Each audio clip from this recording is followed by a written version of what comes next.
أكبر الله أكبر.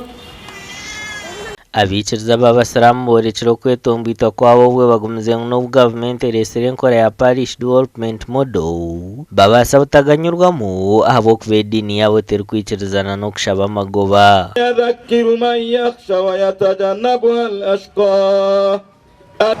iteka ry'edini ribajyanguzira abakuba amago abasiramu tubakabiza mu byaba biri mu mago none kituretera kuguma turi kureba twagirana none n'abakazi tugendere kuko tugiye gutwara ikindi n'amasoko.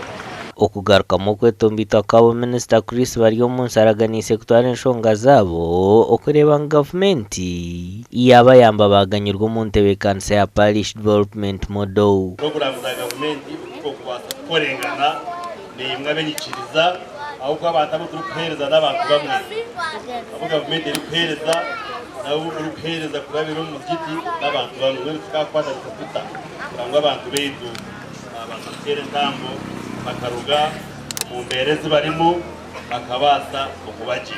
Ije myaka 5 mutwikirize tukore rero turagaruka guni murundi mukore cyo muri abasi mwantu baranga barunje mwe turiyo tukora abantu bakanungu tubeho ona leo Chris nyenda kushaba okutwatanise tukareta kambuga imihanda ya kanungu ni mibi mununga kora aboko shitamu cabinet minister bote yamani kechiga wabajiro tapana kanungu ni 20 karuru kurunji imihanda yitu ebire imihanda mibi mununga. Hona Minister Dr. Chris Baryomunsi nagira gavumenti neija konjera sente za PDM abatura kuba barazikozese kurungi. Gasha kwa Weza Wilfred.